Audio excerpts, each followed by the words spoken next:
Hello students, welcome back to the YouTube channel Mewada Edu Point. So इससे पहले वाले lecture के अंदर वीडियो में क्लियरली हम लोग ने समझ दिया था बेसिक्स थ्योरम क्या होगी क्वाड्रिलेटरल चैप्टर्स में, और उसके ऊपर एक क्वेश्चन भी सॉल्व किया था। सो सेम टू सेम वैसा वैसा एक क्वेश्चन सॉल्व करते हैं। क्वेश्चन है show that the diagonal of a rhombus are perpendicular to each other. मतलब कौन सी शेप की बात हो रही है? सबसे पहले तो यहाँ पे एक रोम्बस शेप है, rhombus P Q R S, rhombus shape. आप लोग को क्या करना है? वर्ड टू वर्ड चलना है। कौन सा शेप की बात कर रहा है? रोम्बस। रोम्बस के अंदर चारों साइड्स सेम होती है, means P Q is equal to Q R is equal to S R is equal to S P. ये चारों साइड्स क्या होगी? इक्वल होगी। रोम्बस के अंदर चारों साइड्स सेम होती है, बस क्या नहीं सेम होता है?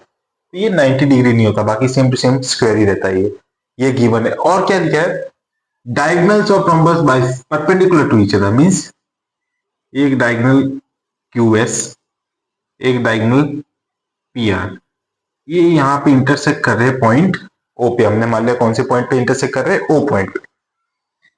एक क्लियर चीज हम भी लिख लेते हैं, जो चीज हम करेंगे वही चीज लिखेंगे। अभी हमने सबसे पहले रोम्बस दिया हुआ था, तो उसके रोम्बस की कंडीशन होती है चारों साइड सेम। फिर हमने डायगोनल बनाया, तो डायगोनल ऑफ रोम्बस आर, कौन कौन से डायगोनल है? P R and Q S. P R और क्यू एस क्या है? डायगोनल के रोम्बस है। हमें ये प्रूफ करना है ये जो एंगल है ये 90 डिग्री है, ये प्रूफ करना है। मतलब ये जो इंटरसेक्ट कर रहे हैं ईच अदर को, वो परपेंडिकुलर है। कैसे प्रूफ करेंगे? मैंने कंसीडर किया दो triangle, in triangle P O S and triangle P O Q, mean जो दो मैंने 90 डिग्री बनाया वही ले लिया, P O S P O Q. इन दोनों ट्राइंगल को सबसे पहले मैं कॉन्करेंट प्रूफ करता हूं। तो क्या क्या चीजें हैं? तो सबसे पहले तो ये चीज मेरे को पता है। कौन सी चीज मेरे को पता है? P S is equal to P Q होगा। क्यों होगा? रोम्बस की चारों साइड सेम होती है। ये आपके पास एक आ गई साइड। ट्राइंगल चैप्टर वाला रूल लगाएंगे, दोनों ट्राइंगल को कॉन्करेंट प्रूफ करना चाहेंगे। फिर एक साइड है ये ओ एस और ओ क्यू सेम होगा, O S is equal to O Q होगा, और पीओ आपका कॉमन है।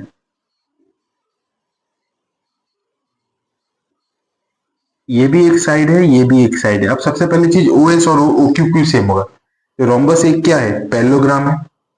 रोम्बस एक कैसा शेप है?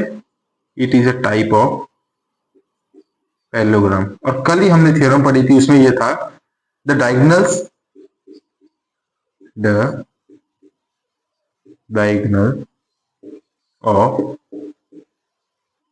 Parallelogram bisect each other.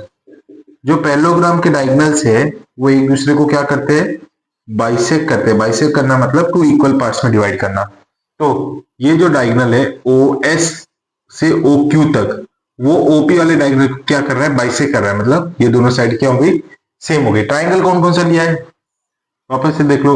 First triangle मैंने कंसिडर किया है पी ओ एस, और एक ट्राइंगल मैंने कंसिडर किया पी ओ क्यू। दोनों ट्राइंगल को मैं कॉन्करेंट प्रूफ करने जा रहा हूं।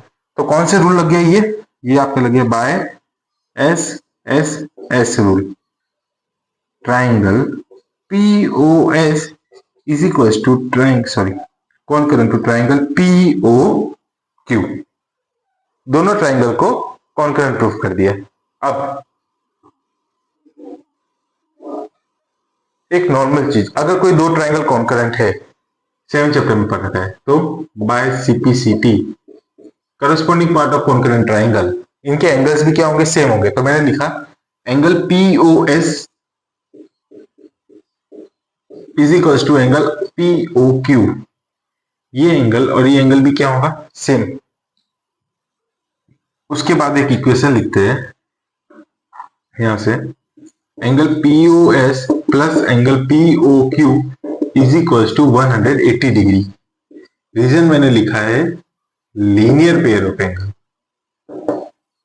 Linear pair of angle. अब लीनियर पेयर ऑफ एंगल क्या होता है? वो एंगल जो अगर एक लाइन के ऊपर आ रहा है तो दोनों का समीशन 2 या 2 से ज्यादा कितना आना चाहिए? 180 आना चाहिए। अब पीओएस और पीओक्यू सेम है, तो एंगल पीओएस प्लस पीओक्यू की जगह क्या लिख दिया मैंने, पीओएस, क्योंकि दोनों एंगल क्या है हमारे सेम, इज इक्वल टू 180। तो 2 times angle POS is equal to 180 degree. यहां से एंगल पीओएस बराबर 180 डिवाइडेड बाय 2। यहां से पीओएस की वैल्यू आएगी आपकी 90 डिग्री, जो कि इक्वल है एंगल पीओक्यू के। ये एंगल 90 डिग्री प्रूफ हो गया। सेकंड, ये एंगल भी क्या हो गया, 90 डिग्री प्रूफ हो गया। मींस ये ओपी वाली लाइन ओक्यू वाली लाइन के लिए क्या है, परपेंडिकुलर है। यहां पे आपका ये, यहां से आप लिख सकते हैं लास्ट में, हेंस द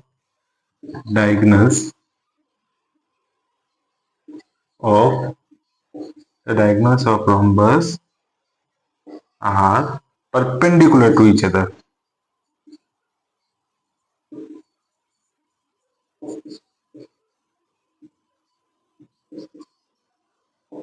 अब ये तो दो ही एंगल है, अरे दो एंगल है तो क्या हुआ, यहां से एस ओ आर भी आपका 90 डिग्री आ जाएगा। क्यों, क्योंकि पी ओ क्यू और S O R vertically opposite angles है, तो वहां से ये भी कितना आ जाएगा, 90 डिग्री। सेम टू सेम ये यहां से इधर शिफ्ट करोगे तो कितना आ जाएगा, 90 डिग्री। ये आपका एक और क्वेश्चन सॉल्व हो गया है।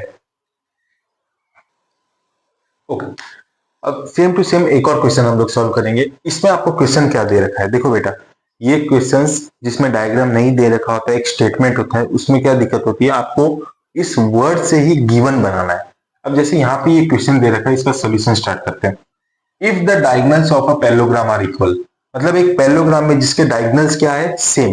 ये प्रूफ नहीं करना है, ये आपको ये दे रखा है।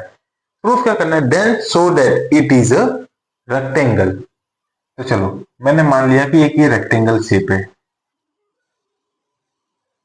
पी क्यू आर और एस, एक ये रेक्टेंगल मान लिया मैंने, जिसके डायगोनल से दो, पी आर क्यू एस, जो इंटरसेक्ट कर रहे पॉइंट ओ के ऊपर। क्लियर। अब एक चीज सुनो, इसमें डायगोनल सेम दे रखा है, means P R is equal to Q S. P R और क्यू एस की वैल्यू सेम है। पहले ही बोल दिया कि डायगोनल्स जो है वो पैरेललोग्राम के सेम है, ठीक है, और वो पैरेललोग्राम के डायगोनल्स क्या है, सेम। ये गिवन था। अगर ये पैरेललोग्राम है तो ऑपोजिट साइड्स क्या होंगी, एक दूसरे के पैरेलल होगी और क्या होगी, सेम होगी। इतना क्लियर रखो माइंड में। अब इसको सॉल्व करते हैं। मैंने यहां से स्टार्ट कर दिया, लिख दिया गिवन, लेकिन लेट, मैंने एक एज्यूम किया है, P Q R S, P Q R S be a parallelogram. मैंने मान लिया है कि पी क्यू आर एस जो है वो एक पैरेललोग्राम है, ठीक है, कोई दिक्कत नहीं, पैरेललोग्राम मान लिया। अब इसके बाद इसमें दो ट्राइंगल लिए मैंने। कौन कौन सा ट्राइंगल, इन ट्राइंगल, देखो बेटा, ट्राइंगल वो लो जिसमें ये दोनों चीज आनी चाहिए। तो Q S R, Q S आ गया, Q S R and triangle P R लेना, पी आर क्यू ले लिया, P R Q, means P R आ गया, क्यू एस आ गया, कोई प्रॉब्लम है ही नहीं इसमें। इन दोनों को सबसे पहले मैं कॉन्करेंट प्रूफ करने जा रहा हूं। अलग से बनाना चाहो तो सबसे बेस्ट बात है, आंसर भी जल्दी आ जाएगा। एस क्यू आर,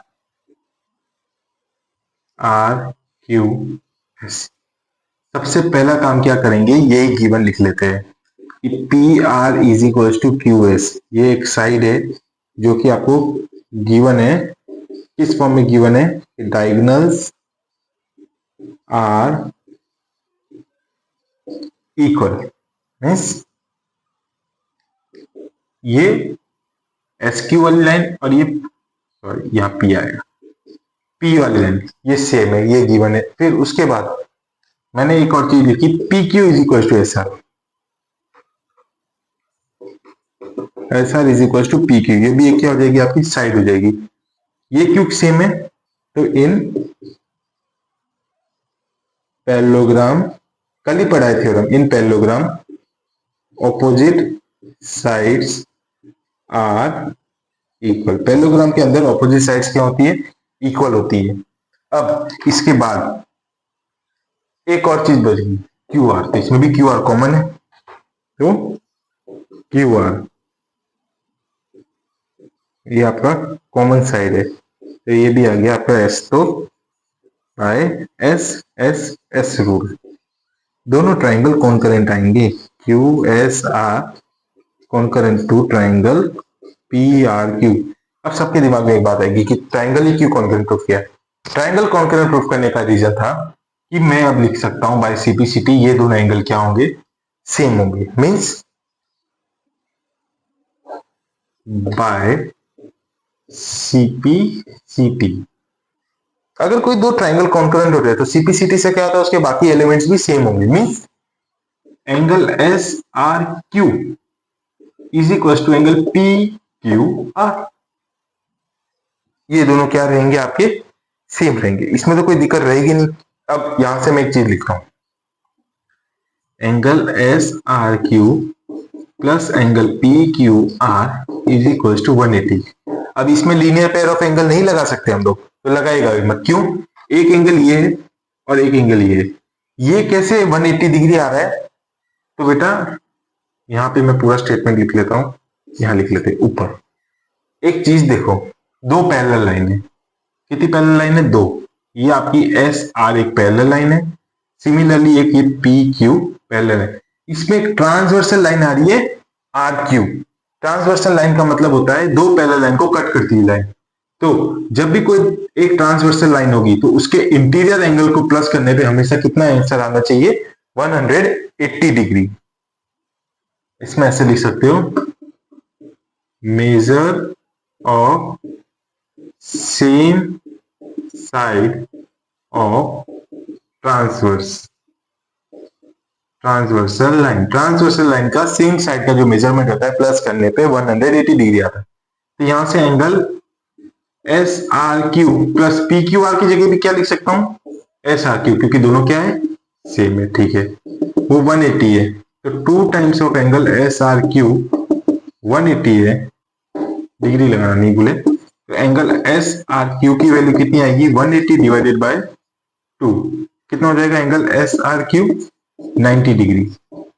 अगर ये एस आर क्यू 90 है, hence S R Q is equal to angle P Q R is equal to 90 degree, means ये एंगल भी आपका 90 डिग्री है और ये एंगल भी कितना है, 90 degree.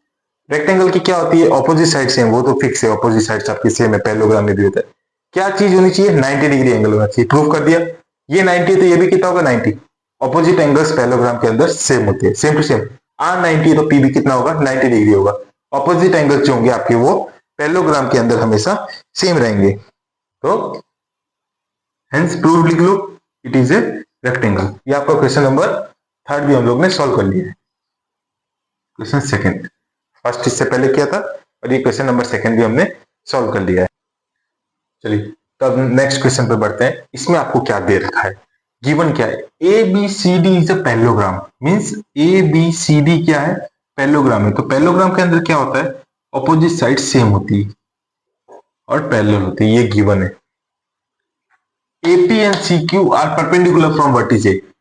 Perpendicular means angle 90 degree. Vertice and C on the diagonal BD.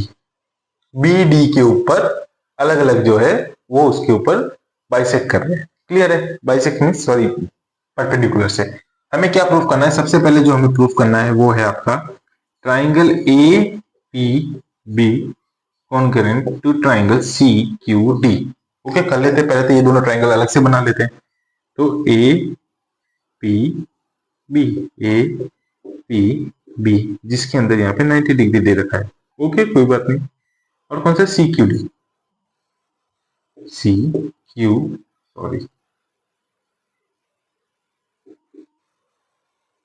ये आपको 90 डिग्री दे रखा है, ठीक है। तो अपन लोग अब स्टार्ट करते हैं सीधा। तो सबसे पहला काम 90 डिग्री एंगल गिवन है वो लिख लेते हैं, angle APB is equal to angle CQD। ये एंगल आपको गिवन है, क्यों, 90 डिग्री ईच दे रखा है। एक चीज हो गई, अब ये एंगल ले लिया, इसके अलावा कुछ और हमें पता है क्या, इसके अलावा हमें और क्या चीज पता है, सबसे पहले तो वो ढूंढो। एक चीज देखो, यहाँ पे एक और एंगल सेम लिख सकते हैं, ये चीज आ गई P, ये आ गया आपका एक angle, means angle angle B और एंगल डी भी क्या होगा, सेम होगा। एंगल बी और एंगल डी भी आपका सेम ही रहेगा, इसमें कोई भी चेंज नहीं होगा। एक तो इतना दिमाग में आप रख लीजिए, मीन्स एंगल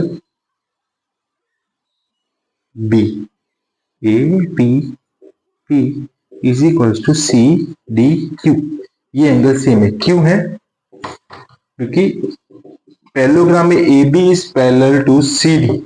अगर ए बी वाली लाइन और सी डी वाली लाइन पैरेलल है तो यहाँ पे एक जेड फॉर्म होगा। जेड फॉर्म होगा तो ये अल्टरनेट इंटीरियर्स एंगल हो सकते हैं। कौन से एंगल्स हो जाएंगे,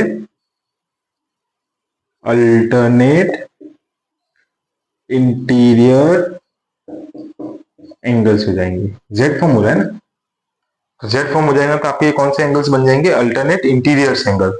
इसके लिए A B parallel to C D. उसके अलावा दो एंगल आ गए, एंगल एंगल ये साइड ए बी और सी डी सेम है। मैंने पहले बोला था A B C D is a parallelogram. Parallelogram के अंदर ऑपोजिट साइड एक दूसरे के पैरेलल होती है और सेम होती है, means A B is equal to C D, ये आपकी एक साइड आ गई। तो यहाँ पे कौन सी थ्योरम लग गई है,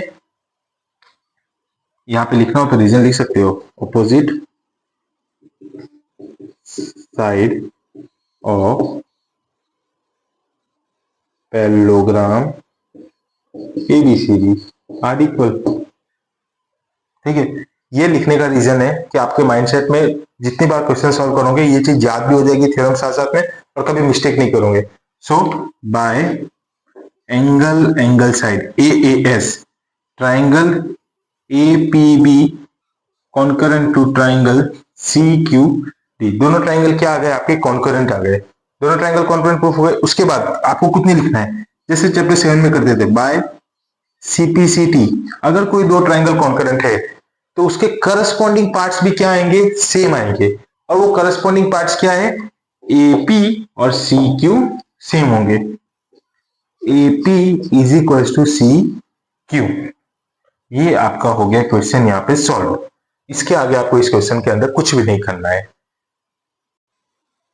चलिए वहां तक क्वेश्चन सॉल्व हो गया। अब एक ही क्वेश्चन है जो आप लोग खुद से प्रैक्टिस करना। क्वेश्चन क्या है, so that if the diagonal of quadrilateral bisect each other at right angle, means हमें ये प्रूव करना है कि अगर क्वाड्रिलेटरल के डायगोनल से एक दूसरे को राइट एंगल पे बाइसेक्ट कर रहे हैं तो फिर वो क्या होगा, एक रोम्बस होगा। ये आपको प्रैक्टिस के लिए क्वेश्चन दिया है, सॉल्व करो। कोई भी डाउट हो तो कमेंट बॉक्स में डाल दीजिएगा। इसका detail solution video next part में हम लोग डाल देंगे। अब हम लोग स्टार्ट करते हैं कुछ आगे की चीज, जो आपको दो थ्योरम और पढ़नी है, फिर इसके बाद ये चैप्टर कंप्लीट हो जाएगा। दो थ्योरम करके इसके बाद एक लास्ट पार्ट वीडियो बनाएंगे जिसके अंदर हम लोग सिर्फ और सिर्फ 5 से 6 क्वेश्चन सॉल्व करेंगे इस थ्योरम पे। थ्योरम क्या है, थ्योरम आप लोग समझ लो, स्टेटमेंट तो हम लोग भी कर लेंगे। किसी भी ट्राइंगल के अंदर, ट्राइंगल ABC के अंदर अगर कोई दो मिड पॉइंट आते हैं अलग अलग साइड पे, यहाँ पे मिड पॉइंट है P is the mid point of AB और Q is the mid point of AC। Mid point का मतलब होता है बराबर हिस्सों में बांटना। मिड पॉइंट का मतलब होता है बराबर हिस्सों में बांटना। अगर मैंने इन दो मिड पॉइंट को एक लाइन से जोड़ दिया है तो PQ जो है वो पैरेलल होगा BC के, वो थर्ड साइड के तो पैरेलल आएगी, और PQ जो है वो हाफ होगी BC वाले के। ये आपकी थ्योरम है। मींस किसी भी ट्राइंगल के अंदर अगर दो साइड के मिड पॉइंट को ज्वाइंट किया जा रहा है तो वो तीसरी साइड के तो पैरेलल होगी और उसकी आधी डिस्टेंस में होगी। ये है आपका थ्योरम, ये है आपका थ्योरम। ओके, अब स्टेटमेंट क्या कहता है, the line segment joining the mid point of two side of triangle. वो लाइन सेगमेंट जो दो साइड है ट्राइंगल की मिड पॉइंट उसको ज्वाइन कर रहा है, कौन सा line segment, PQ is parallel to the third side, है parallel, PQ parallel to BC and is half in distance, मतलब PQ की जो वैल्यू होगी वो BC के हाफ के बराबर होगी। ये है आपकी एक थ्योरम। फिर एक थ्योरम है, इतना क्लियर रखना माइंड में, इससे ज्यादा आपको नहीं रखना, स्टेटमेंट याद हो नहीं हो, आपको ये थ्योरम समझ में आनी चाहिए। The line drawn through the mid point of one side of triangle is parallel to another side bisect the third side. Means ये चीज है। अब इतना तो क्लियर हो गया। अगर मैं यहां से एक लाइन और खींच देता हूं, यहां पे पढ़ लेते हैं। मींस इतना तो हमने पढ़ लिया कि ABC एक ट्राइंगल है, अगर यहाँ पे एक मिड पॉइंट P है, यहाँ पे एक मिड पॉइंट Q है, अगर मैंने इन दोनों को ज्वाइंट किया तो PQ जो है वो पैरेलल होगा BC वाली लाइन के, और PQ जो है वो हाफ होगा BC के, मतलब इसका आधा है और इसके पैरेलल। अगर मैंने यहाँ से एक और साइड बना ली और इस लाइन सेगमेंट को एक्सटेंड कर दिया तो वो इस लाइन को भी क्या करेगी, बाइसेक्ट करेगी। ये जो लाइन गई है यहां तक उसको भी क्या करेगी, वो बाइसेक्ट करेगी। यही आपकी थ्योरम, इसके आगे कोई थ्योरम नहीं है। दोनों थ्योरम आप लोगों को खाली इतना पता रखना है, ये दो स्टेटमेंट इतना क्लियर है, आगे की एक्सरसाइज ऑटोमेटिकली सॉल्व हो जाएगी। So thank you for watching this video. Like, subscribe और कमेंट कर दीजिएगा कोई भी पर्टिकुलर क्वेश्चन में डाउट हो। अब नेक्स्ट एक लास्ट पार्ट बनाएंगे जिसके अंदर हम 3 से 4 क्वेश्चन इस थ्योरम के बेसिस पे सॉल्व करेंगे और इस क्वेश्चन का सॉल्यूशन देखेंगे। Thank you for watching this.